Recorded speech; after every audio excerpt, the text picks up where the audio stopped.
So, okay, I mentioned that about universal design that's to cater for a wide spectrum of user. All right. The next I'd like to touch on maybe is actually going to green materials. What I meant by green material is that because now all of us are going into environmental sustainability. So as much as possible, we would like to strongly encourage that the various components, if possible, for the playground equipment or the fitness equipment, to be made from those recyclable materials. That's the most, or that's the least we can actually do further to so-called support our environment further for the future. All right, I think with this I will conclude my portion for the playground. Thank you, Alan. Time for 2 quick questions. The question is, how big do we allow the playground area to be? Okay, I think average we're based on an area of about 10 by 15 meter, right?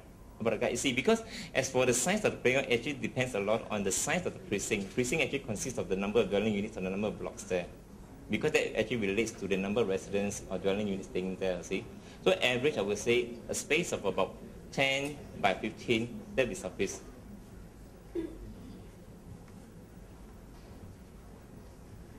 Yes. In the States, you can't design your own playground equipment for the liability issues and suing at some of its work.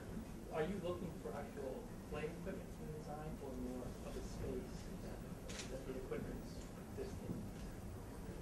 In the States, you are not allowed to design the items, design the playground yourself because of liability issues. So the question is whether you are designing the specific items or the playground itself.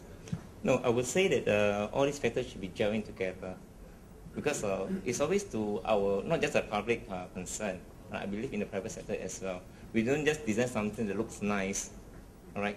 We must always consider about the aspect about safety for the user. That's why I think the liability should actually come together with it. We need to be concerned about, at the end, how safe it will be for the user to use it as well. Thank you for your questions. When I was a little boy, I used to live on the Hougang 6 Mile Avenue, and there's lots of ponds under the papaya tree. So one of the best playground was to go right down the slope in a bike and brake really hard and fly into the water. I don't think it works here. It's a natural playground. Thank you, Alan. Sure. The next one is a very important one, really about sustainability and how we are responsible in our interaction with the environment. It's about recycling bins, and with that we have representing from NEA, Vincent. Welcome, Vincent. Where are the slides? Max? Okay, good morning to everybody. Yeah, I'm Vincent. I'm from the Resource Conservation Department, and recycling is my work. Yeah. Okay. Maybe I give a little bit of a background on the recycling program in Singapore. I think many of you probably live in flats or in landed properties. We have, since 2001, launched this program, national recycling program, where we distribute bags. I think most of you receive bags at home. You store your recyclables, and then we get our contractors to collect these bags once every fortnight, right? For those who live in landed properties, you have got bins or bags, So for those who haven't received this, let me know. It should be your rights because you pay for them. Now, so we started in 2001 very seriously to I would say structural recycling in Singapore, and we cover about, I think with this program, about 90% of the population in Singapore. The other 10% who live in condominiums, private apartments, they may have or they may not have these recycling facilities depending on the policy of the managing corporations, right? So we started rolling out also some bins for the public to recycle. You might have seen them in the MRT stations, or for those who go to Orchard Road, maybe you'll see them, It's the first one, yeah. Another one. No, there's another one, I think. First one, yeah. Right. These bins, there are probably 40, 50 of them, They belong to us, NEA, in-house design. So I think there's a lot of room for improvement. I think they'll be around for about maybe 3-4 years, So many of us would have seen them because you see them in Orchard Road. Basically 3 bins. We call them 240 liters. Why do I say that? Because these are standard bins that we buy, and that's one of the criteria that we put in also, that it must be standard.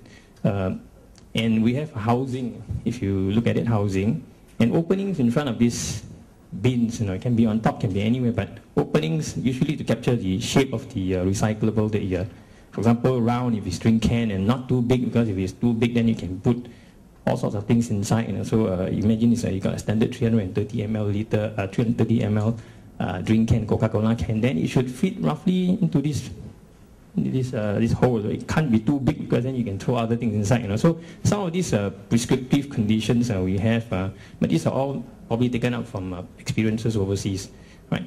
So we have 40, 50 of these bins, but over and above this, next slide, you see some of these bins popping up. They are probably about, when fully rolled out by end of this year, about 1,600 of them. These belong to the contractors. We have 4 major contractors in Singapore. These are the people who do waste collection. They come to your houses or come to your flats.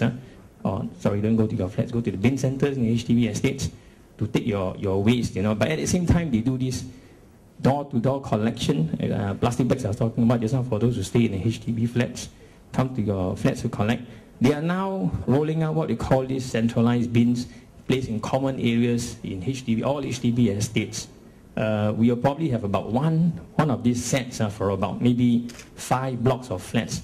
This was because of public demand, so that people don't have to wait for 2 weeks to have their recyclables collected. They may have space constraints in the kitchen and so on. So these bins allow you to put your waste, your recyclables at any time of the day, and they're emptied by the same contractors also. So this is an example of one of the sets of bins that you see in your HDB estates. Next one also. And there are 3 or 4 designs. I want to add a caveat here. These bins do not belong to NEA. So you cannot really influence the design. They are all owned by the contractors. As long as they comply with certain criteria, like they must not collect water to breed mosquitoes or safety issues or whatever, then the bins will be approved. And you see the designs they come in all shapes and sizes, as long as they collect the waste, collect the recyclables, and it's not overflowing, and they're doing their job, and it satisfies our criteria, our specifications, they are rolled out. So the bins that I think we probably can redesign are the first set of bins, and not so pretty one, because they're quite old. Yeah. All right. Now, what are the grouses that we complaints or feedback that we receive from public about our bins? Some say they are not hip. I do not know, but it's in-house design. On the other hand, if they are out there under the sun, 1 year, 2 years, they get dirty. So we say these people tell us they are dirty. But on the other hand, some people will say they look very clean. Are they being used? Are you sure they're not there just for show? So you see, it's very hard to satisfy everybody. If it overflows, then we are not collecting, not clearing often enough. If it doesn't overflow, maybe it's for show. So it's very hard to please the public. If the hole is too big, let's say I say this is for drink cans. Some very kind souls or very, I would say, conscientious people will bring one hole back, and then when they come here, they say, "Look, the hole is too small. It's not convenient. I want to put a hole back inside. Can you have a big opening?" So it's very hard actually to universalize designs like this. So maybe you can think about it. All right. Yeah. So the criteria, I think I've said enough about bins. Yeah. The criteria or considerations, I leave it you to read. Basically, I think three key features must appear. They must be functional, right? They must be hip, because people like hip things, but I do not know how it will encourage people to recycle. And of course, they must be easy to maintain and cheap to maintain. Right? It's public funds after all. Right? So that's all I have to say. If you have any questions.